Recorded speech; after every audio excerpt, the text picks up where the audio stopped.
Today we're drinking Coppo's L'Avvocata Barbera d'Asti. I think L'Avvocata means the lawyer. That's a rather serious name for this. We're in the Piedmont region, right? We're clued into that by our d'Asti designation. Within Piedmont, there are basically three main red grapes that get grown. You're gonna have Barbera, you're gonna have Nebbiolo, and Dolcetto. And Nebbiolo is that kind of fancy grape that's responsible for things like Barolo and things like Barbaresco, the long aging wines of the Piedmont that we think of as very fancy. Barbera is sort of that table grape for daily dinner. It's got a lighter body than what Nebbiolo can do. It is kind of the thing that gets pushed to the side in the vineyard. The really nice slopes are typically given to the Nebbiolo plantings. And the rest of it, they'll make Barbera because it's easy to make and sell. So we note that it says Barbera d'Asti, and it is a DOCG. The label's a little beefed because I was pouring a tasting with this. That specific designation of Asti denotes the town that this vineyard is in, or close enough to. And it has a counterpart. The other town is Alba, and they're, about 10 miles apart, maybe that's generous even, along this stretch of the Langhe. Like if you stand in a certain town on an overlook, you can see both of them right next to each other. And they have slightly different schools of thought on how they make their Barbera. Asti is generally more interested in preserving the fruitiness and the light-bodied aspects of Barbera. And they're interested in fresher winemaking methods. Alba, on the other hand, is a little more into the traditional heavy red, as heavy as you can make a Barbera. It's ultimately a pretty light wine at the end of the day.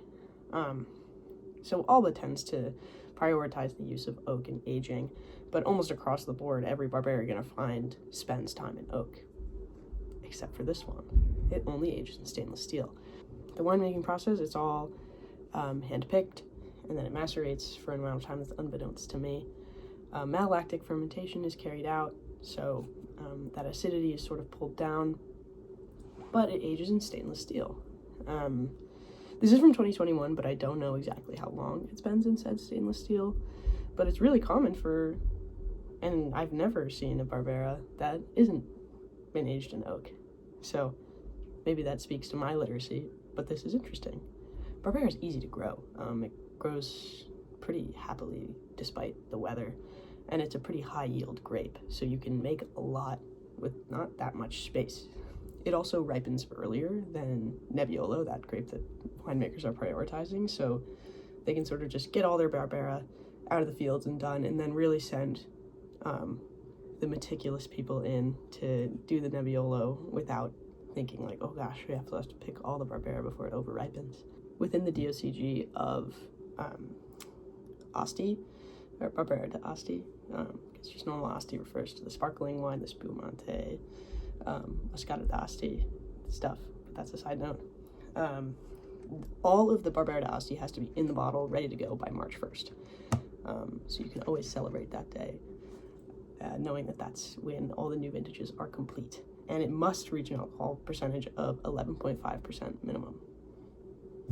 This is 15%, which is very high, and you would never guess that based on how it tastes. Let's taste it. On the nose, you can smell that it's alcoholic because it kind of has that deep back in your nose, like drying sensation.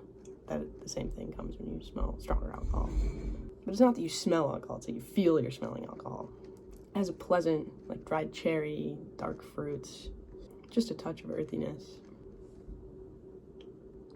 Yeah, wow, it's just delicious. It's very cherry forward, and it sits on your tongue really pleasantly, but under your tongue, it's really bright, and you can feel those tannins. It drinks so easily, it has a pleasant aftertaste. It's nice and mouth-drying, so it's great with a meal, but also, it's so light and fantastic for the rich fruit flavors that it's bringing. I think it's fantastic on its own, and the winery also suggests this. I found this out after, but this would be really good, just a little bit chilled. Comes in at $19 a bottle at my wine store that I work at, which I think is really nice value for what this is. It's not only like of a very impressive and elite DOCG, but it's also an experimental wine in some senses, which is really exciting. I think this is a great bottle.